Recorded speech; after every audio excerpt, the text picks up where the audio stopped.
Human kid offers toy to lonely alien child. 500 fierce warriors respond the next day. The trading post on Nexus 7 hummed with the usual cacophony of 1,000 different species conducting business.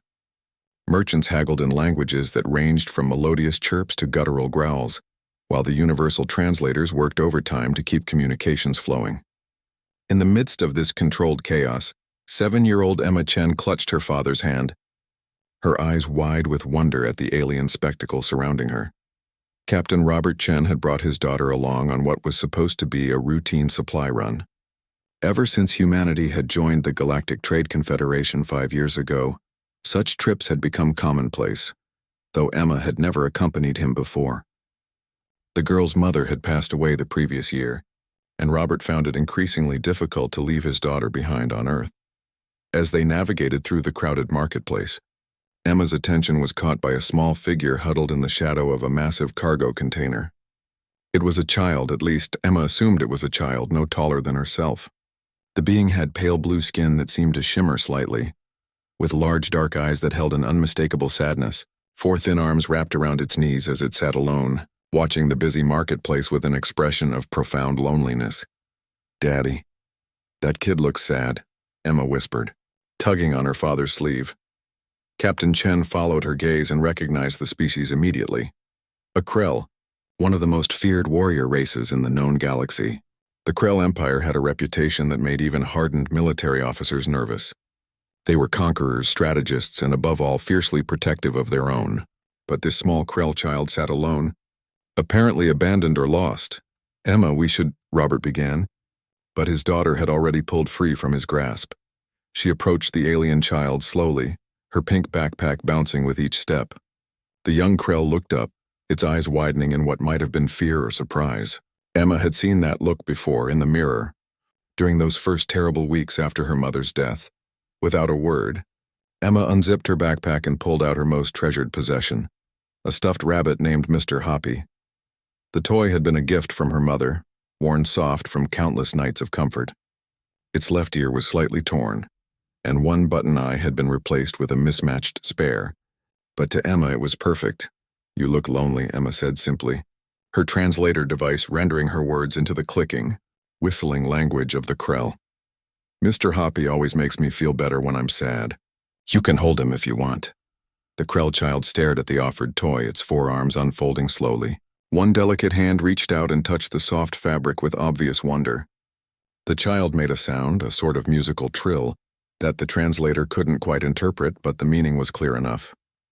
It was the sound of someone who had forgotten what kindness felt like. "You can keep him," Emma said, pressing the rabbit into the alien child's arms. Friends share with friends. Before Captain Chen could intervene, before he could explain to his daughter the potential diplomatic incident she might be causing, a towering figure emerged from the crowd. The adult Krell stood nearly 8 feet tall, with midnight blue armor that seemed to absorb light. 4 powerful arms ended in hands that could easily crush a human skull, and its eyes, the same dark pools as the child's, fixed on Emma with an intensity that made Robert's blood run cold. The warrior's mouth opened, revealing rows of crystalline teeth, and it spoke in rapid, harsh Krell that the translator struggled to process. Emma's father instinctively moved to shield his daughter, his hand moving toward his sidearm, but the Krell warrior dropped to one knee, bringing its massive head level with Emma's. With surprising gentleness, it placed one hand over its chest where a human's heart would be and made a deep, resonant sound that the translator finally rendered as, "The young hunter sees the heart wound and offers healing. This is marked. This is remembered." The warrior stood and lifted the Krell child, who still clutched Mr. Hoppy tightly. With a final penetrating look at Emma, one that Captain Chen couldn't quite read, the warrior disappeared into the crowd. "Daddy, did I do something wrong?" Emma asked, suddenly uncertain. Robert Chen knelt beside his daughter, his heart still racing. "No, sweetheart. I think you did something very right. But we should probably head back to the ship now." The next morning, Captain Chen was awakened by alarms blaring throughout his vessel. His crew's panicked voices crackled over the intercom. "Captain, you need to see this, now!" Robert raced to the bridge, Emma close behind him, rubbing sleep from her eyes. What he saw through the viewport made him freeze in place. 500 Krell warships surrounded Nexus 7, their weapon systems clearly visible but, mercifully, not armed. They hung in space like a school of predatory fish, each vessel bristling with enough firepower to level a city. "Sir, we're receiving a transmission," his communications officer reported, her voice shaking. "It's," addressed to Emma Chen. On the main screen, the face of the warrior from the marketplace appeared, but now Robert could see the elaborate markings that denoted extremely high rank. Behind the warrior stood row upon row of armored soldiers, their formation perfect, their posture radiating deadly purpose. "Small human Emma Chen," the warrior spoke, its voice formal and resonant. "I am War Master Relic, shield of the Imperial bloodline, guardian of the 7th Fleet. The child you showed kindness to is my son, Crown Prince Velmor, heir to the Krell throne." Emma waved at the screen, apparently unbothered by the armed fleet outside. "Is he okay? Does Mr. Hoppy make him feel better?" The massive warrior's expression softened in a way that few humans had ever witnessed from a Krell. "The prince has not released your gift. It is precious to him, to us." Relic straightened, and his forearms moved in a complex gesture that every member of his species would recognize as a formal oath.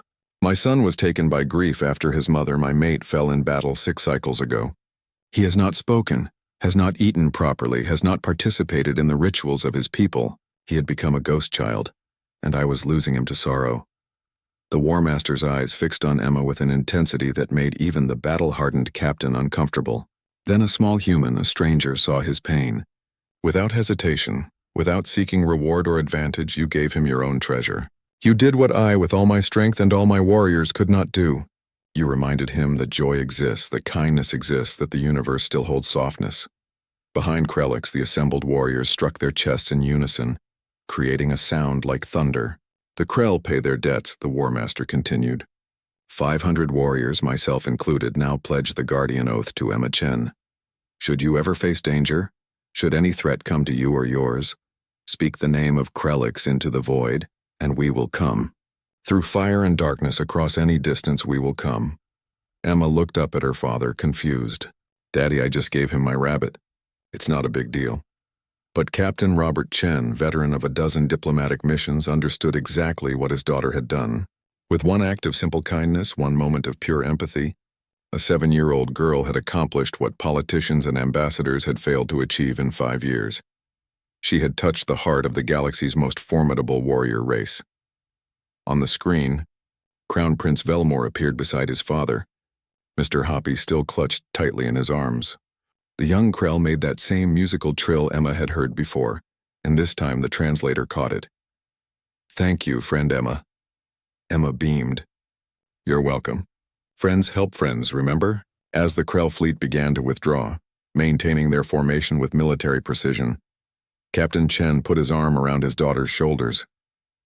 He thought of his late wife, who had always believed that compassion was humanity's greatest strength, not weakness.